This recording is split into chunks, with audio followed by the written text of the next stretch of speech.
Kamusta na nga ba ang Poland ngayong 2025? Hi guys! Isang mapagpalang araw nga pala para sa ating mga OFW kagaya ko na patuloy na lumalaban para sa kanilang pamilya.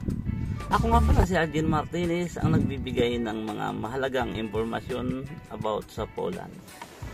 So kung bago ka pa lang sa aking channel is maigihing mag-subscribe.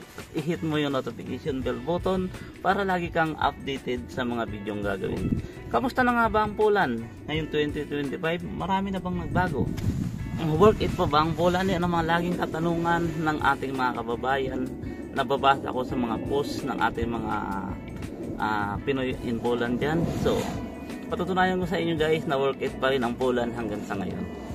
Mababang cost of living, peaceful na country, walang hassle na buhay, relax ang buhay pag pumapasok, at malaya ang lahat ng tao dito guys. So pag-uusapan na natin yung mga nangyari. Huwag na natin patagalin guys dahil nilalabig na rin ako dito. Ang ginubo.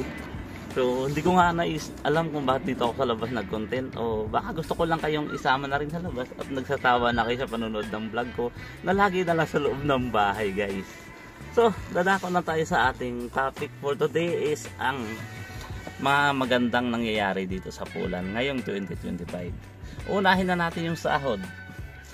Guys, ang minimum last 2024 is na 4,300 lang ang sahod ng minimum wage sa Poland. So, ngayon guys is naging 4,666 na siya guys. Diba? Every month tumataas, every year tumataas talaga ang sahod sa Poland. So napakagandang balita to para sa ating mga workers dito sa Poland na kagaya kong tatrabaho na. Yun guys, yung binanggit kong sahod is minimum lang yun na. Yung sa mga factory workers lang yun. Siyempre iba yung sahod ng mga skilled worker. Dadako naman tayo guys sa mga estudyante. Yung mga student pathway na gustong pumunta rin sa Poland. Bagay rin sa inyo yung Poland guys. So isa sa mga nandito na sa Poland na nag-aaral, huwag nyo nang panoorin itong vlog na to dahil skip nyo na lang dahil alam nyo naman na to. Pero hindi, panoorin nyo guys. Thanks guys. Kung ikaw ay estudyante rito sa Poland at pumunta ka ng student pathway guys, magandang balita to para sa iyo. Kasi working student ka, hindi mo kailangan ng working permit dito sa Poland habang nag-aaral ka at nagtatrabaho. Ito ang pinakamaganda rito guys. At lalong-lalo na guys, kung makagraduate ka sa university dito sa Poland is hindi mo rin kailangan ng working permit once na makatapos ka na sa university at mag-apply ka ng trabaho, hindi mo na kailangan ng working permit. Isa na katulad ka na ng mga police people dito na hindi kailangan ng working permit. Yun ang kagandahan pag graduate ka sa university dito guys. So pangalawa pa ba? Sige guys, diretso na tayo sa aking topic at baka hindi ko na matagalan ang ginaw. So dadako na tayo agad sa TRC guys. Ang dati ang TRC ay inaabot ng 12 months or more than pa ang processing. So ngayon sa dati nilang processing na 6 to 12 months, pinaiksi na nila to guys. Ang government ay natasan yung Boboy Chief Office na paiksiin ang processing ng TRC. Katulad na lang ng ginawa na nilang 3 to 6 months ang process na dating 6 to 12 months. So basta kumpleto daw ang documents, mas pinaiksi na nila ang process. At yung validity nito guys is pinahaba rin nila. Up to 3 years, 2 to 3 years na magagrant ng TRC sa inyo. Pero guys, nakadepende pa rin yan sa inyong employer kung ano yung mga documents na binigay nila. Kung sa 2 years, so 2 years lang din na magagrant ng TRC, hindi yun nakabase sa government.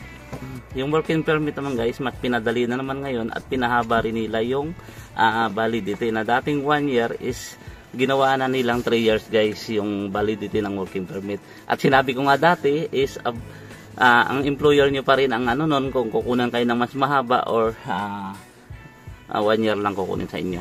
Base pa rin sa employer nyo, pero pwedeng i-request na ng employer nyo na mas mahaba ang working permit na kukunin nila para sa inyo.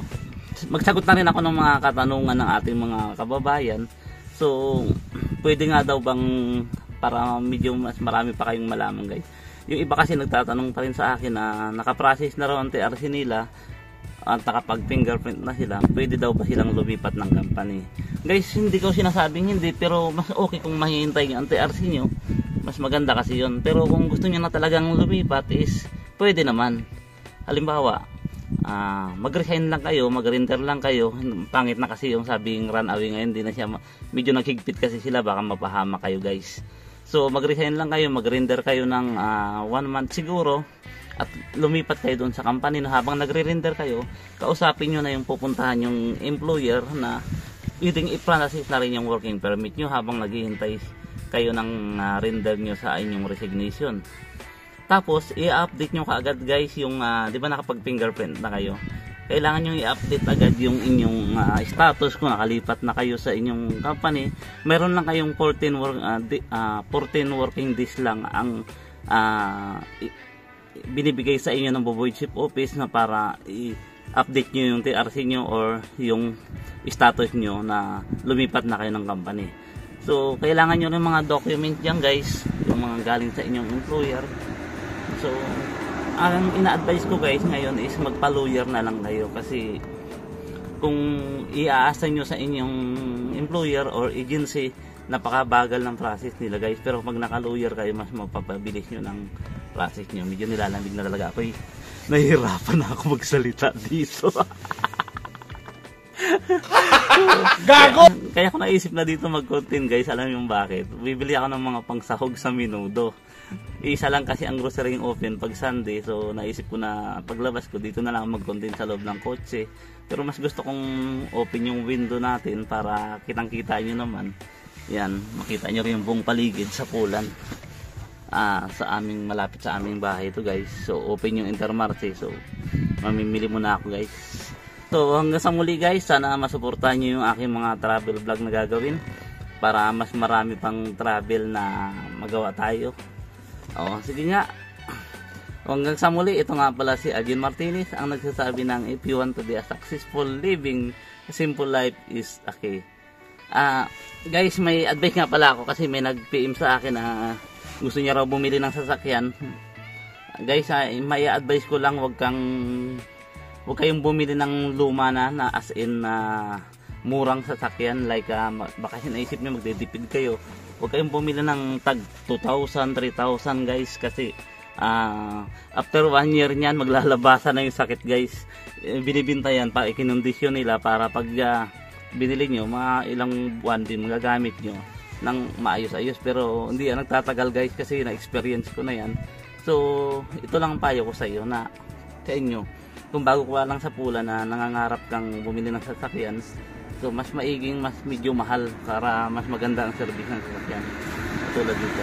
Kasi nung nakaraang binili ko is 3,600 yun guys, pero 2 taon lang ang tinagal niya na dito hindi kasi uso yung repair masyado ng sasakyan guys, so dudurugi na yan nila pag hindi na nila kayang ayusin. Sa Pilipinas kayang ayusin lahat pero dito hindi. Pag yung makina na talaga ang problema, hindi na nila sinasuggest na bungkalin pa yung makina, kasi mas mapalaki ang gastos mo kumpara sa bumili ka na lang ng bago. Kasi dito hindi yata nila uso yung binababa pa yung makina Pag sira na yung makina, halimbawa wala ng compression, mga kung ano nung wala na, kung palitan ng piston, palitan ng connecting rod, wala na yan. Talagang totally junk na yan, tinatapon na nila o dinudurog, merong nagdudurog dito. Pwede mong ibinta yun doon na nagkahalaga ng 1,000, halimbawa ipipisa nila yung mahalagang parts lang yung kukunin, tapos itatapon na ulit, dudurogin na yan. So kaya bago bumili ng sasakyan guys na second hand is maigihing medyo mahal, or pumunta kayo talaga doon sa kasa na nagbibenta ng sasakyan. Katulad nitong sasakyan na kinuha ko doon to sa EE Auto sa Pusnan. Marami tong branch guys yung EE Auto. So doon na lang kayo pumunta para siguradong quality yung sasakyan mabili nyo. So see you guys. Napahaba yung kuda ako. Thank you pa nga pala sa nanood at patuloy na sumusuporta sa aking channel. Maraming salamat sa inyo. Malapit na tayo mag 10,000 guys. Kunting like na lang and subscribe. Thank you so much. Love you.